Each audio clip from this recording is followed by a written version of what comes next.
The intake form had a field for primary planet of residence, and exactly 4 drop-down options. None of them were Kepler-9c. I checked twice, picked the closest thing, other/outer system colony, and handed it back to the woman at the front desk, who smiled at me in the particular way Earth people smile when they're trying very hard not to stare at the pressure suit calluses on your neck. Whitmore Secondary School, Greater Vancouver District, late September. I was there on a 12-week exchange placement coordinated between the Kepler-9 Colonial Education Consortium and something called the BC Integrated Learning Initiative, which, as far as I could tell, was 3 administrators sharing a very optimistic spreadsheet. My name on their class list was spelled wrong. My age was listed as 14. I was 16 going on 40, if Kepler years translate. The school itself was fine. Clean corridors, even floors. Gravity so light I kept overshooting door frames on the first day. The other students were polite, in the careful way of people who don't know what to ask. Mostly they looked at me the way you look at a weather system you're hoping will pass before you have to go outside. The resilience assessment was mandatory for all new intakes. The guidance counselor, a careful man named Mr. Reyes, explained this to me on the 3rd morning, handing me a printed schedule and a form to sign. The Thornfield Adolescent Resilience Index, he said. Standard district protocol. Nothing to worry about. They ran it on every student who transferred in mid-year. It took about 90 minutes, he said. Some students found it a little stressful. I signed the form and followed him to the assessment room. The room was white. Clean white walls, a single desk, a padded chair with sensors built into the armrests, and a monitor facing away from me so I couldn't see the screen. A small camera above the desk pointed at my face. Mr. Reyes explained each component with the patience of someone who had done this many times and found it mattered to people. The biometric cuff on my left wrist, the haptic induction pad under my right hand, the audio component through the speakers in the ceiling. He showed me the emergency stop button, red, inside a clear plastic cover, and told me I could end the session at any time. I said I understood. He said to answer honestly. The system wasn't looking for right answers. I said I understood that too. He left, and the assessment began. The first phase was audio, voices overlapping, crowd noise, sharp sounds, a descending tone that the documentation probably called moderate stress stimulus. On Kepler-9c, the intake alarm for a pressure breach event is a frequency about 6 times that pitch and runs for 40 minutes minimum before you're allowed to unsuit. I'd heard it enough times that my nervous system had essentially filed it under background noise. The Thornfield tone sat in the middle of my chest like a mild case of weather. I breathed. The biometric cuff blinked green. The second phase was visual. Images on the desk screen. The documentation called them high arousal stimuli. Industrial accident photographs. Emergency scenes. Heights. Enclosed spaces. Kepler-9c's colony engineering crews work in tunnels approximately 90 centimeters across, for up to 18 hours at a stretch during foundation layer maintenance cycles. They're lit by headlamps. The enclosed spaces sequence on the Thornfield Index showed a room about the size of a broom closet with a low ceiling and asked me to indicate my distress level on a 5-point scale. I marked 2. The room was bigger than the service crawl space in Block 7, and it had a chair. The biometric cuff blinked green. On the monitor I couldn't see.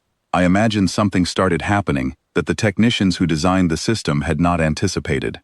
The third phase was cognitive load, rapid decision scenarios presented in text, triage-type questions, priority under pressure problems. 22 of them, escalating in complexity. The documentation said the average completion time was 38 minutes. I finished in 14, not because I was rushing, but because the answers were either clear or they weren't.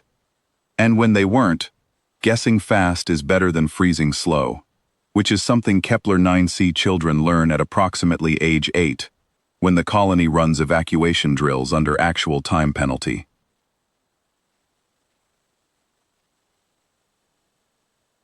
I put the response stylus down and looked at the camera. From behind the monitor, I heard Mr. Reyes make a short sound that was not quite a word. The fourth phase was the final one. The documentation called it the sustained duress simulation. It combined the audio and visual and cognitive elements simultaneously, ran them at maximum intensity, and held them there for 12 continuous minutes. The purpose, the intake sheet had explained, was to measure resilience under prolonged exposure to compound stressors. The average student, it noted, showed significant biometric elevation within the first 4 minutes. The Thornfield system started it. I sat.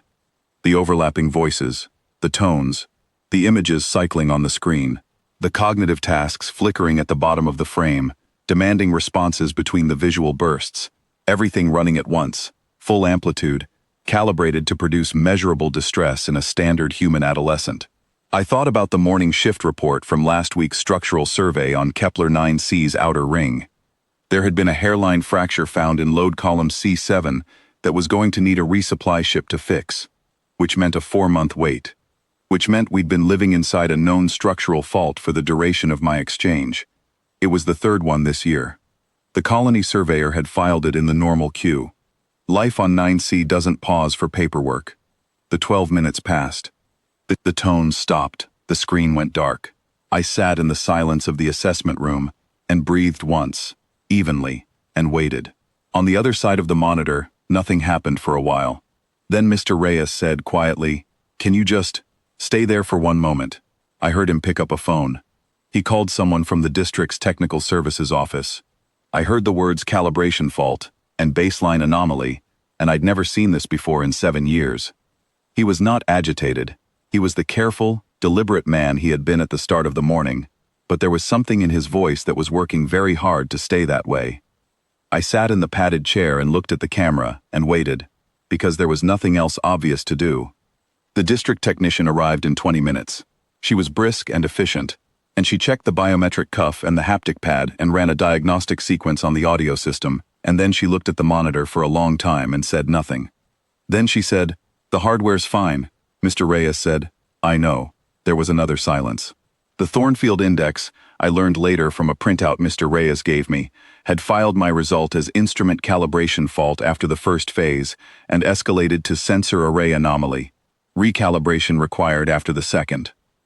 By the conclusion of the sustained duress simulation, the system had logged 11 separate hardware fault queries and generated a request to the maintenance queue for a full component inspection.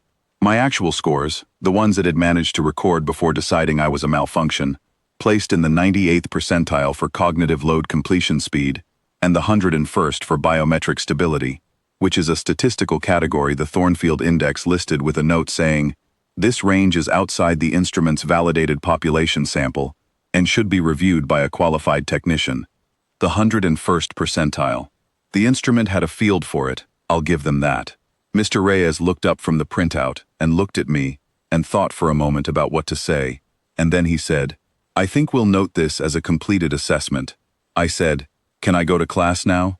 He said yes. I stood up, unclipped the biometric cuff, set it on the desk carefully because it looked expensive, and walked to the door.